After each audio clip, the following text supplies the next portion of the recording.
Bollywood south की आई movie की तर्ज पर युवती को इंजेक्शन लगाकर उसे मारना चाहता था आरोपी। एक भिखारी का संक्रमित खून निकालकर करना चाहता था युवती को संक्रमित। एक तरफा प्यार में था आरोपी पागल। वैसे तो एक तरफा प्यार की कहानी आपने फिल्मों में देखी होगी, लेकिन कुछ फिल्में ऐसी हैं जो कि कई लोगों को इतना प्रभावित करती हैं कि उनके दिमाग में इस तरह की मानसिकता को बढ़ावा देती है।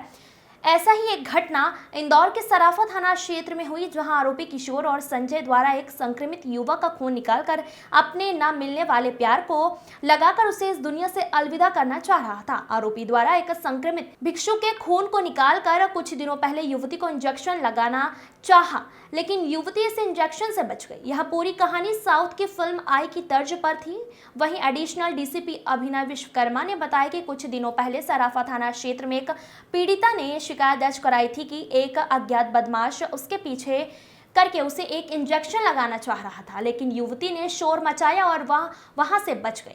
लेकिन पुलिस ने जब इस पूरे मामले की पड़ताल की तो आरोपी को पकड़कर पूछताछ की तो पुलिस भी चौंक गई, क्योंकि साउथ की फिल्म आई की तर्ज पर आरोपी द्वारा एक संक्रमित भिखारी का खून निकालकर अपनी प्रेमिका को लगाना चाह रहा था, लेकिन पीड़िता बच गई और पुलिस ने आरोपी को गिरफ्तार कर लिया है। आरोपी ने यह पूरी कहानी पुलिस को बताई, जहां पर पुलिस द्वारा आरोपी को गिरफ्तार कर अब इंजेक्शन में भरे हुए खून की जांच के बाद ही आगे की कार्रवाई की जाएगी। सरफराज खान की रिपोर्ट। सर, महिला को संक्रमित इंजेक्शन लगाने वाले 2 आरोपी को गिरफ्तार किया है। सराफा थाना क्षेत्र में 12 मार्च की तारीख को एक घटना घटित हुई थी, जिसमें एक पीड़िता के द्वारा थाने पर आकर रिपोर्ट किया गया कि वह अपनी स्कूटी से यहाँ पर जा रही थी और अचानक कुछ व्यक्ति उसके स्कूटी के सामने आते हैं, जिसके कारण उसने स्कूटी रोकी है। उसके बाद पीछे से कुछ अज्ञात व्यक्ति उसे एक इंजेक्शन उसकी कमर में लगाते हैं और जैसे ही वो चीखती है तो उसके बाद वो लोग छोड़ के इंजेक्शन को भाग जाते हैं। उसके बाद जो पीड़िता है वो थाने पर आकर रिपोर्ट करती है। इसमें मामला पंजीबद्ध किया गया उचित धाराओं में। उसके बाद जब विधिवत पूछताछ करी गई तो उसके द्वारा संदेह प्रकट किया गया कि एक व्यक्ति है जो उसे काफ़ी समय से परेशान कर रहा है, उससे बातचीत करने का दबाव बना रहा है। उसके ऊपर उसने संदेह व्यक्त किया। जब उस व्यक्ति को तलाश किया गया और उसको पूछताछ के लिए थाने पर लेके आया गया तो यह ज्ञात हुआ कि उसके द्वारा इस प्रकार का घटनाक्रम किया गया है और षड्यंत्र बना करके किया गया है।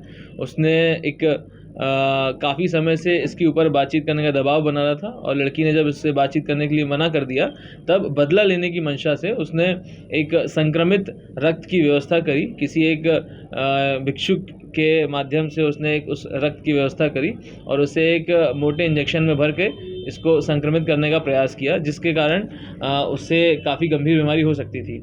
पूछने पर ये कैसे उसके दिमाग में आइडिया आया तो उसके द्वारा बताया गया काफ़ी समय पहले उसने एक मूवी देखी थी जिसका नाम आई मूवी था, जो साउथ इंडियन फिल्म इंडस्ट्री की एक अच्छी प्रचलित मूवी है। उसमें उसको देख करके ऐसा आइडिया आया कि एक संक्रमित रक्त का इस्तेमाल करके पीड़िता को परेशान किया जा सकता है। इसमें उसके 2 अन्य साथियों के नाम सामने उजागर किए हैं जिसने ये घटना को अंजाम दिया था। वो दोनों आरोपी मालवा मिल क्षेत्र के रहने वाले हैं। उनकी गिरफ्तारी अभी नहीं हुई है। फिलहाल अभी तक 2 आरोपियों की गिरफ्तारी हुई है जिन्होंने ये घटनाक्रम को प्लान किया था। सर, इस मूवी को देखने के बाद ही इन्होंने इस तरह का प्लान बनाया? जी, मुख्यतः उस मूवी को देखने के बाद में इसके दिमाग में ऐसा आइडिया आया कि अगर बदला लेना है तो बदला लेने के लिए ये तरीका उचित है, क्योंकि उस मूवी में भी एग्जैक्टली ऐसा ही हुआ था कि एक जो उसमें मेन प्रोटैगनिस्ट है उससे बदला लेने के लिए एक वायरस से भरा हुआ इंजेक्शन उसको लगाया गया था, जिसके बाद काफ़ी गंभीर बीमारी से ग्रसित हुआ था और उसके बाद काफ़ी मुश्किल उसको हुई थी। कुछ आरोपियों के बारे में कहा गया? जी वार्डन, पकड़े गए आरोपियों ने कुछ बताया, कुछ जानकारी दी दोनों आरोपियों के बारे में? हाँ, जिन 2 आरोपियों को हमने हिरासत में लिया उनके द्वारा अन्य 2 आरोपियों के बारे में बताया गया। उनकी गिरफ्तारी जल्द से जल्द होगी। इसमें एक बात और सामने आई कि फरवरी 2023 में भी इस प्रकार की घटनाक्रम इसी जो आरोपी है किशोर कोरी के द्वारा 2 महिलाओं के माध्यम से करवाया गया था, जिसमें एक ब्लेड से इस पीड़िता के ऊपर हमला कराया गया था, जिसका मामला छत्तीसपुरा थाने में पंजीबद्ध हुआ था। सर, अभी जो इंजेक्शन लगाया था लग गया था क्या युवती को? इंजेक्शन प्रिक कर दिया गया था, परंतु उसका ट्रांसमिशन हुआ कि नहीं हुआ इसके बारे में अभी जानकारी कम है।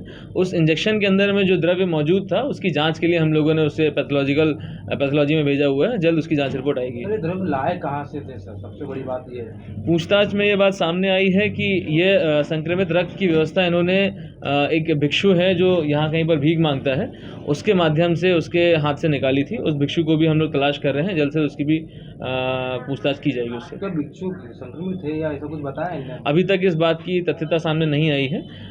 ब्लड रिपोर्ट आने के बाद में ब्लड संक्रमित था या नहीं था, इसके बारे में कुछ कहा जा सकता है। सर, जो आरोपी है ये युवती को कब से जानते थे और किस तरह से ये चूँकि ये आस पड़ोस के ही रहने वाले हैं, बहुत ज़्यादा दूर नहीं है, तो इस प्रकार से काफ़ी समय से एक दूसरे को जान रहे हैं ये। परंतु बातचीत करने के लिए दबाव बनाने का काम पिछले साल से चालू किया था। इसमें ये बात और बता दूं कि जो आरोपी है, मुख्य आरोपी, वो मल्हारगंज थाने का लिस्टेड गुंडा है और उसके ऊपर कम से कम 11 अपराध पंजीबद्ध हैं। इसके पूर्व में भी कई बार वो शराब अवैध रूप से बेचने के मामले में जेल गया है। सर, एक तरफा प्यार बोल सकते हैं इसमें? जी, इस प्रकार से घटनाक्रम किया गया उनके साथ। साई मल्टी स्पेशलिटी हॉस्पिटल, नगर पालिका के सामने, इंदिरा नगर, मंडीदीप, जिला रायसेन। हमारे यहाँ सभी प्रकार के रोगों का इलाज एवं ऑपरेशन की सुविधा 24 घंटे विशेषज्ञ डॉक्टरों द्वारा किया जाता है। महिला रोग, शिशु रोग, हड्डी रोग, सांस एवं दमा रोग, ENT रोग, प्लास्टिक सर्जन, BP, शुगर रोग विशेषज्ञ उपलब्ध है। यहाँ 24 घंटे एम्बुलेंस, मेडिकल स्टोर एवं पैथोलॉजी की सुविधा उपलब्ध है। यहाँ पर आयुष्मान, ESI एवं मेडिक्लेम केसलेस कार्ड धारकों का इलाज किया जाता है। ज्यादा जानकारी के लिए संपर्क करें 9425022837 9893547451।